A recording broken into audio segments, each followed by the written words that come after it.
बहुत समय पहले की बात है। शिवपुर नाम के गांव में एक परिवार रहता था।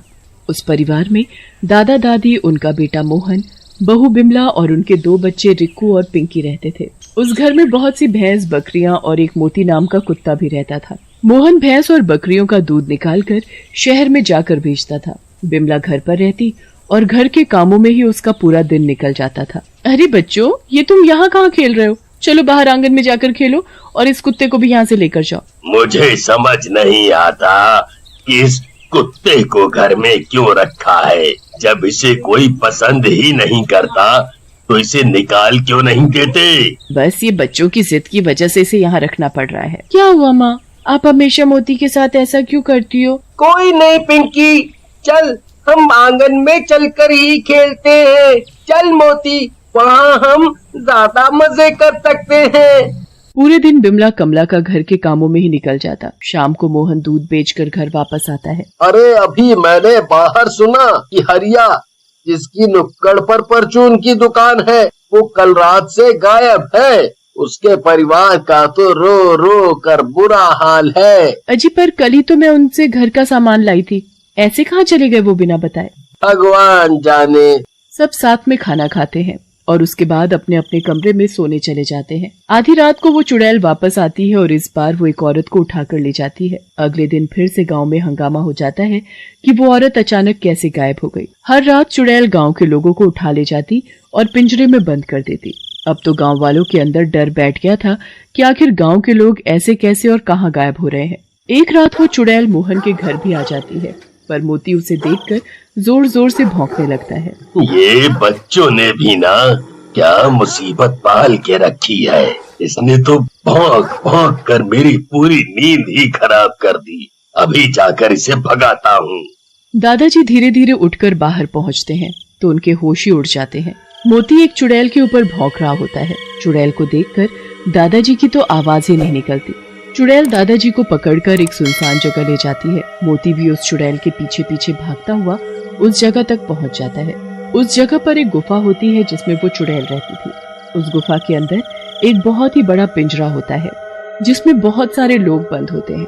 उस पिंजरे में हरिया भी बंद होता है। चुड़ैल उस पिंजरे का दरवाजा खोलती है और दादाजी को भी उसमें बंद करके चली जाती है। दादाजी, आप यहाँ? इस चुड़ैल ने आपको भी यहाँ लाकर बंद कर दिया? हाँ हरिया, पर तू यहाँ कैसे आया? क्या बताऊं दादाजी, कल रात दुकान बंद करके जब मैं घर आ रहा था तो रास्ते में इस चुड़ैल ने मुझे पकड़ लिया और यहाँ लाकर बंद कर दिया।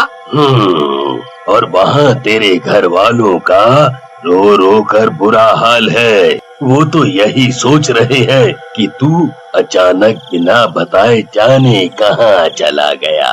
चुड़ैल जैसे ही उस गुफा के बाहर जाती है, मोती गुफा के अंदर घुस जाता है। मोती, तू यहाँ कैसे?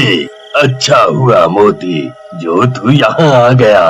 अब जल्दी घर जाकर किसी को यहाँ लेकर आ, वरना तो ये चुड़ैल जाने हमारा क्या करेगी। मोती घर जाता है और जोर जोर से भौंकने लगता है, पर सब इतनी गहरी नींद में होते हैं कि कोई भी उसके भौंकने की आवाज से नहीं उठता। अगली सुबह सब लोग उठते हैं और नाश्ता करने के लिए टेबल पर बैठते हैं। अरे बाबूजी कहाँ है?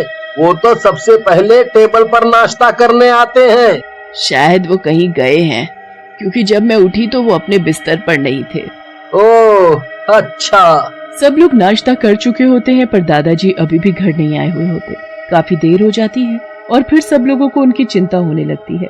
तभी वहाँ मोती आ जाता है और फिर से भौंकने लगता है, जैसे वो उसको कहीं ले जाना चाहता हो, पर कोई भी मोती की बात नहीं सुनता और उसे धक्के मार कर भगा देते हैं। ऐसे तो वो कभी इतनी देर तक पार्क में नहीं रुकते, आज क्यों इतनी देर लगा दी?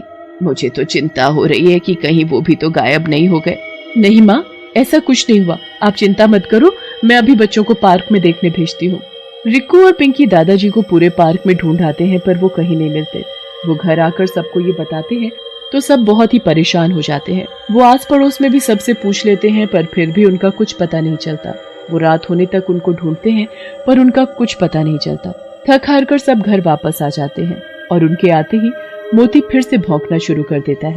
आखिर ये मोती को हुआ क्या है? कल रात से बस भौंके ही जा रहा है। कोई इसे यहाँ से बाहर निकालो। अरे परेशान मत हो, हम अभी इसे चुप कराते हैं। आप परेशान मत हो और जाकर सो जाओ। सुबह जल्दी उठकर फिर से बाबूजी को ढूंढने भी तो जाना है। मोहन और बाकी लोग अपने कमरे में जाकर सो जाते हैं और पिंकी और रिक्कू मोती के पास जाते हैं। क्या है मोती, तू इतना क्यों भौंक रहा है? तुझे पता है ना दादाजी कहीं खो गए हैं, तो सब लोग कितना परेशान है और तू उन्हें चैन से सोने भी नहीं दे रहा। मोती रिक्कू के कपड़े खींचकर बाहर भागता और फिर वापस अंदर आकर फिर से रिक्कू के कपड़े खींचकर बाहर भागता। वो बार बार यही करता रहता है, जैसे वो रिक्कू को कहीं ले जाना चाहता है। ये तुमको कहीं ले जाना चाहता है, तभी ऐसे कर रहा है। कल जब इसे भूख लगी थी तब भी ये बिल्कुल ऐसे ही करके मुझे रसोई तक ले गया था। तो चलो फिर चलकर देखते हैं कि ये आखिर हमें कहाँ ले जाना चाहता है। मोती आगे आगे और रिक्कू और पिंकी उसके पीछे पीछे चलने लगते हैं। चलते चलते वो उसी जंगल में गुफा के बाहर पहुंच जाते हैं। गुफा के अंदर से कुछ लोगों की आवाजें आने लगती हैं, जिसे सुनकर रिक्कू और पिंकी थोड़ा हैरान होते हैं। वो पता करने के लिए अंदर जाते हैं तो देखते हैं कि उनके दादाजी और गांव के काफी लोग एक पिंजरे में बंद हैं, पर वहां पर एक चुड़ैल भी है। चुड़ैल को देखकर बच्चे बहुत डर जाते हैं और गुफा से बाहर आ जाते हैं। अब समझ आ गया मुझे सब कुछ। मोती इसीलिए ही कल रात से भौंक रहा है, क्योंकि वो जानता था कि दादाजी कहाँ हैं और वो हमें यहाँ लाना चाहता था। कोई भी मोती की बात समझने की कोशिश ही नहीं कर रहा था, बेचारा मोती। रिक्कू और पिंकी मोती को बहुत प्यार करते हैं और उसके बाद वो घर आकर सारी बात अपने मम्मी पापा को बताते हैं। उनकी बात सुनकर सब चौंक जाते हैं। एक बार को तो किसी को यकीन ही नहीं होता कि गांव के लोगों को एक चुड़ैल उठाकर ले गई है। वो जल्दी से गांव वालों को इकट्ठा करते हैं और उनको उस चुड़ैल के बारे में बताते हैं। क्या आप सच बोल रहे हो? मतलब मेरे पति अब मुझे वापस मिल जाएंगे? हे भगवान, आपका बहुत बहुत धन्यवाद। वापस तो तब मिलेगा जब हम उस चुड़ैल को खत्म कर सकेंगे और फिर सबको उस पिंजरे से आजाद करेंगे। पर ये कैसे होगा? हमें पंडित के पास जाकर इसका उपाय पूछना चाहिए। हमारे बस का नहीं है एक चुड़ैल को खत्म करना। सब लोग पंडित जी के पास जाकर उनको सारी बात बताते हैं। मुझे पहले ही शक था कि गांव के लोगों का रोज ऐसे गायब होना कोई मामूली बात नहीं है। इसके पीछे कुछ ऐसी ही बात है और मेरा शक सही निकला। खैर तुम लोग यहीं रुको, मैं अभी आता हूँ। पंडित जी अंदर कमरे से कुछ सामान लेकर आते हैं और फिर गांव के लोगों के साथ उस चुड़ैल की गुफा में जाते हैं। मोती, रिक्कू और पिंकी भी उनके साथ जाते हैं और उनको रास्ता बताते हैं। गुफा पर पहुंचने के बाद पंडित जी गुफा के चारों तरफ एक रेखा डाल देते हैं और उसके बाद वो उस चुड़ैल को आवाज देते हैं। ए चुड़ैल, चल बाहर आ।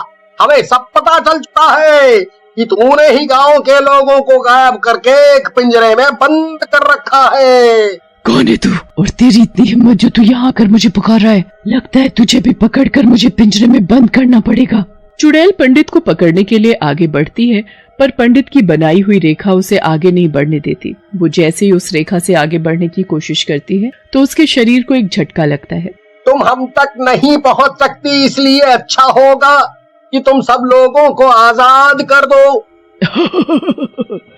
ऐसा कभी नहीं होगा। चुड़ैल का ध्यान पंडित पर होता है और इतने में रिक्कू मोती के साथ गुफा के अंदर घुस जाता है। मोती को पता होता है कि पिंजरे की चाबी एक पत्थर के पीछे है और वो जल्दी से लाकर चाबी रिक्कू को दे देता है। रिक्कू पिंजरा खोलकर सब लोगों को एक एक करके गुफा से बाहर निकाल देता है। एकदम से चुड़ैल की नजर उनकी तरफ जाती है, पर तब तक सब लोग उस गोले के बाहर आ चुके होते हैं जिसको वो चुड़ैल कभी पार नहीं कर सकती थी। जल्दी से कुछ लकड़ियां लेकर आओ और इस गोले के अंदर डाल दो। मैं इसे अभी जलाकर खत्म कर दूंगा।